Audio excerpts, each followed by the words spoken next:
everybody, Tony G with one last hot take, late hot take. God, I've made so many videos today. A bunch of them I deleted. I didn't like them. I was kind of bummed out. I was getting unemployment and I got kind of melancholy and my energy level wasn't there. And then I made the Stephen Colbert one and the sound was all messed up and I've just been having quite the day. But I posted it. I posted the two videos I did with the sound messed up anyway, because quite frankly, I don't think I could recapture that energy. But I have the energy now, and I need to do a video about comics again. I know, a lot of you subscribe to my channel for movie and screenwriting stuff, and you say to me, why comics? I don't even read comics. You have to understand, I was in comics, still am, for over 20 years, and so it's kind of important to me, and to watch the industry explode in this way is fascinating. It's like watching a train wreck live. I'm sitting on the side of the road and the train's just smashing into cars and I can't look away despite the horror.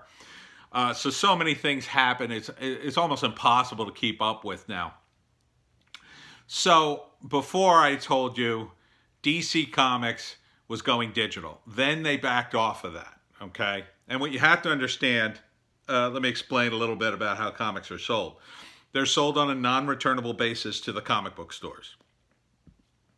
So it's very important for the comic book stores that their fans get the comics at the same time the digital stuff goes out. Partly because, and the digital stuff is the same price. So $4 comic, $4 digital download. They're too afraid to kill the comic book stores. They have been for years. So they feel like they'll undercut them if they put out the digital cheaper, which they could easily do, of course. So the problem with this entire situation is that makes the digital comics completely ridiculous. Only 10% of the fans even get digital, and the people who get the print stuff, it's $4 a comic. It's a lot of money for comics now. I've been complaining about the price point back when they were $3. Now that they're easily $4.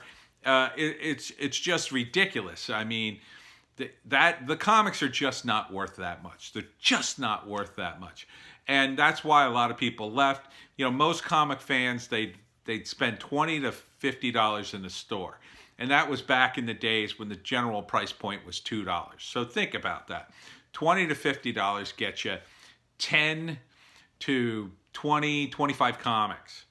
Now, $4 a comic gets you 5 comics. You have to understand the Marvel and DC universe has dozens of characters. 5 issues of Spider-Man come out every month, usually, 4 or 5. Same thing with Batman. The big popular characters have multiple issues. You've got, you can't just read a couple of comics. You want to read what's going on in the entire universe. And then there are prestige formats. Sometimes they go $6, $7, $8, $9, $10. Sometimes there's graphic novels. They're easily 10 and up, 15. So when you keep raising the price, and these comic books are only 22 pages long, sometimes really 21. In terms of the story, the actual page length is, I think, 36. So the rest are just ads, of toys and pictures, things. So you're not really getting a lot for your buck. You're literally flipping through the comic and almost every other page is an ad. So you're not getting a lot of money, and you're not getting a lot of story. A lot of comics are like part 1 of 17, and it takes you a year and a half to get the whole thing. And by that time, you don't even remember the damn story. So this has been plaguing comics for a long time. And back when they were $2, that was kind of okay. It still sucked. We still complained about it, but that, at least I could kind of afford to follow everything. Couldn't possibly afford comics now. I'd have to spend I'd spend easily buy $10 comics a week. I'm not blowing $40 a week on comics. That's $160 a month. That's a lot of money. That's a lot of money to spend on something I'm going to read in 5 minutes. And the quality's gone way down in terms of the writing, in terms of the artwork. They're hiring guys off of Tumblr. Some of them are horrifically bad. They are cutting back, on the very thing that they need to be spending money on right now.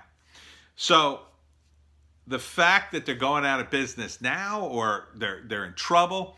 So DC does the digital thing, then they pull back on it. Then this guy at Bleeding Cool, which is a comic book pop culture kind of magazine website thing, comes up with this idea. Well, we'll save comics by doing this comic hub thing where people can get their comics digitally somehow. And I didn't follow the entire thing, but it was going to save the comic book industry. Well, the whole deal fell apart today.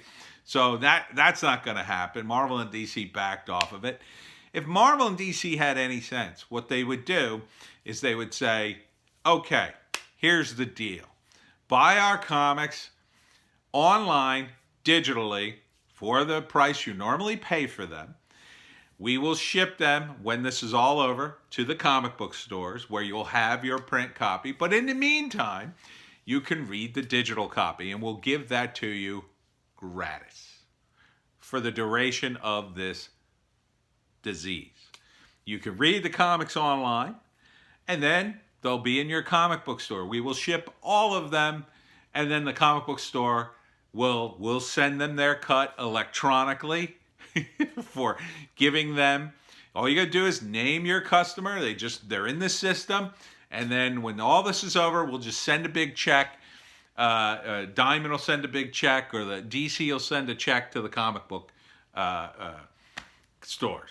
You know, they'll just keep track of them. That would be an easy thing to do, because they would just need to keep track of whose accounts they sell to, and they could do that obviously because they have a database program. They have a program already to keep track of their customer and which comics they buy. They have to charge them.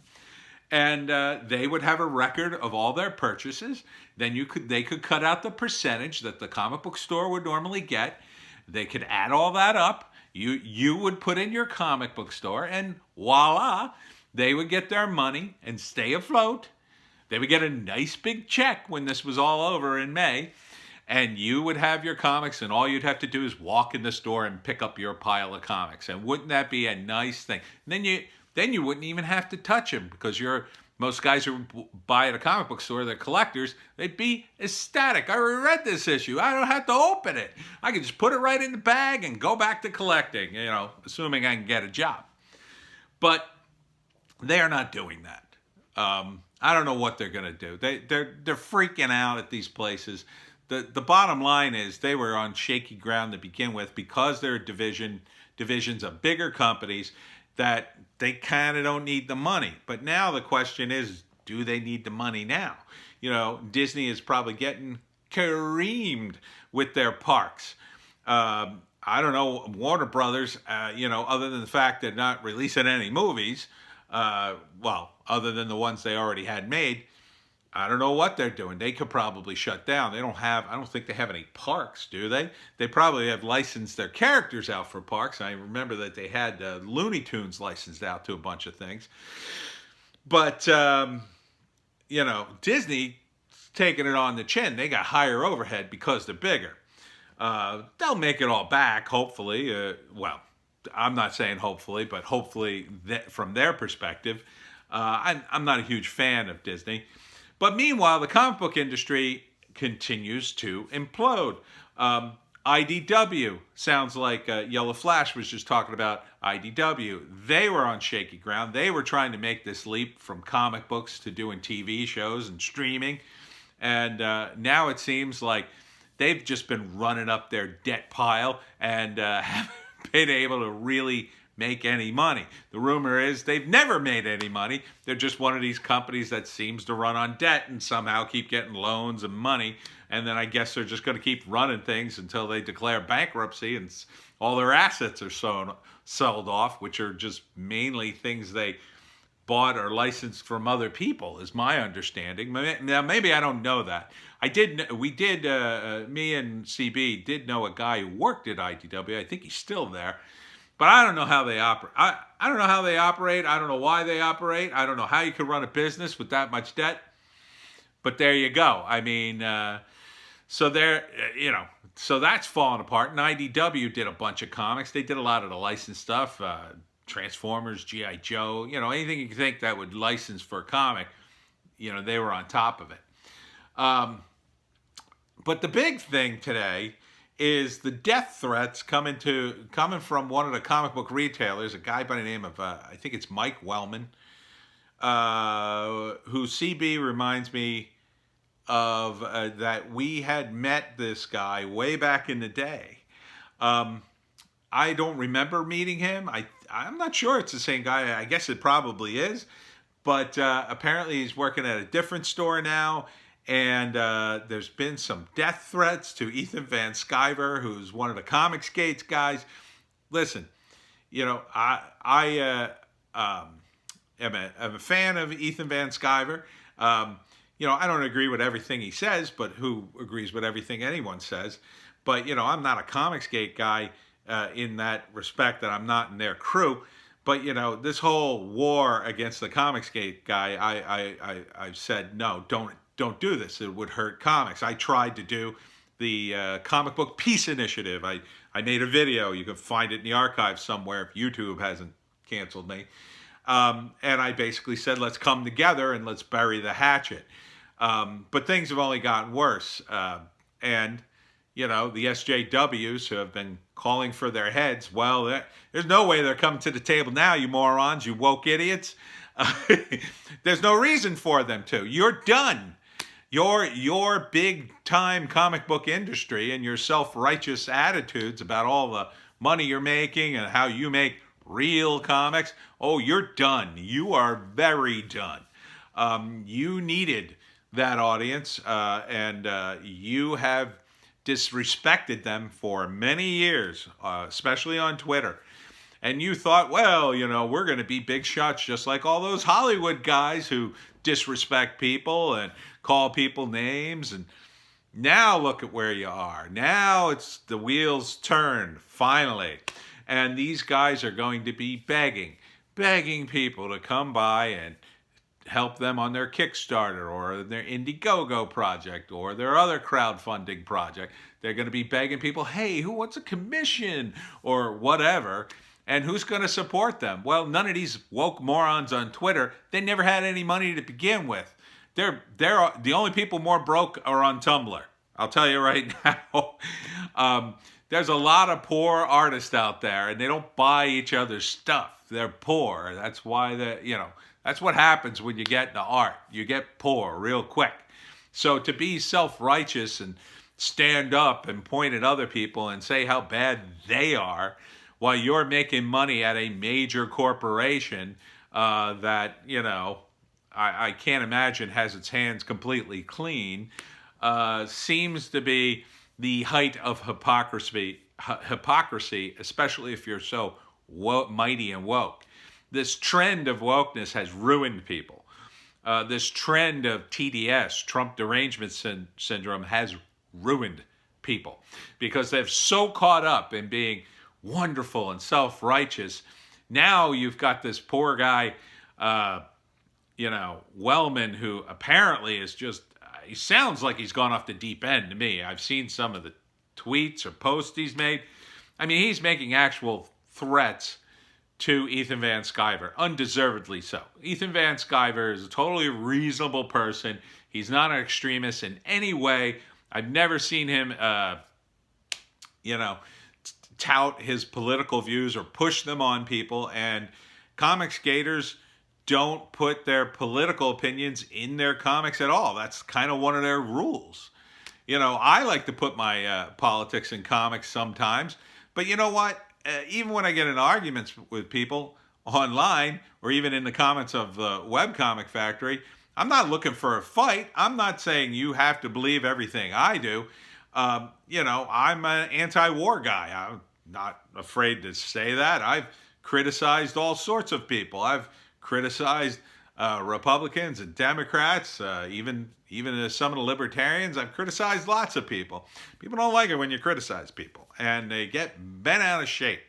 And even Larry Hama weighed in, as the Yellow Flash reported, and I think it was Yellow Flash, yeah. And And that was sad too. He's a writer of a lot of the classic GI Joe comics, and a lot of the comic skaters admire him. So they were saddened to see him wade in and against the comic gators. I think, ultimately most of these people just get caught up in the moment and just assume that they're getting the truth from these hysterical nutbags on Twitter. And it's kind of like what happened to journalism. A lot of journalists, a lot of the blue check marks on Twitter, they would report something. They assumed it was true because they either heard it on Twitter or they heard it from another blue check mark who may or may not have gotten it right.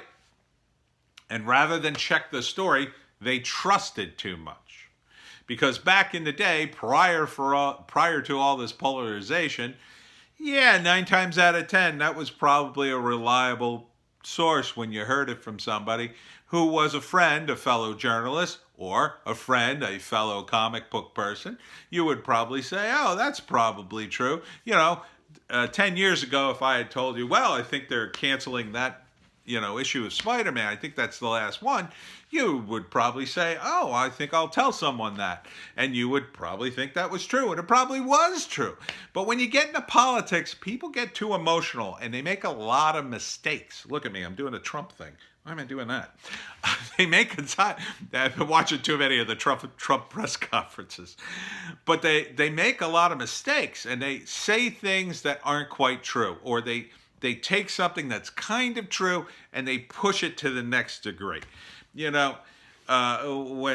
someone says something that's, a little spicy, let's say, or a little, not PC, and then someone says, well, that person, he doesn't like that group of people.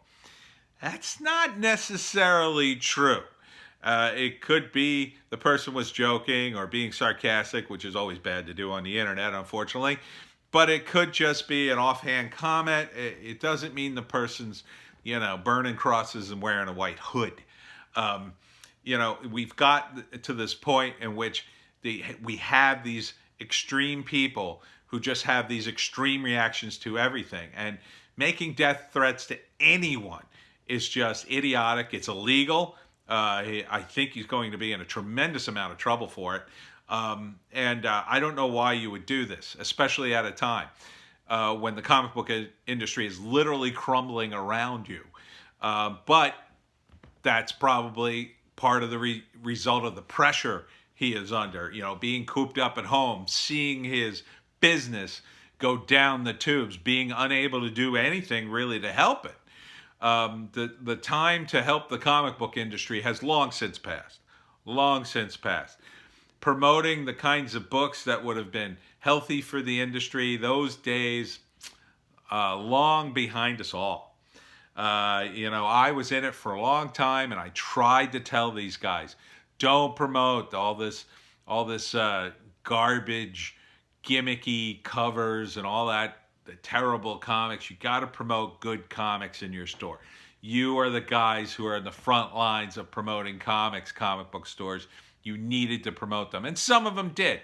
Some comic book stores were really good. They had independent comics in the front of their store. They carried all the superhero stuff, but they only promoted the stuff that was good.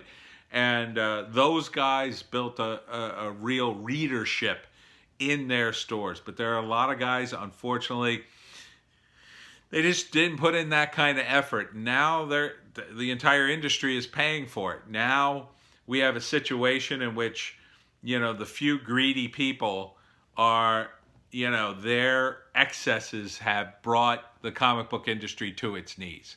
And it's all been exasperated by this virus. And to see death threats over comic books, it's just nuts. You should go... I would say if you have been giving death threats to anyone in the comic book industry over comic books, you really, really need to see a therapist and think about where your life is, because that is just beyond the pale. And quite frankly, I don't know what's going to happen next. So sorry for rambling, but the comic book industry continues to implode. I hope you will take advantage of reading webcomics at the Webcomic Factory in Superfrat. And remember that I won't yell at you. They don't cost anything, so there's no arguing over the price point, and there's no collectability, and the library's there and has been there for 10 years. So anyhow, that's the update in the world of comics.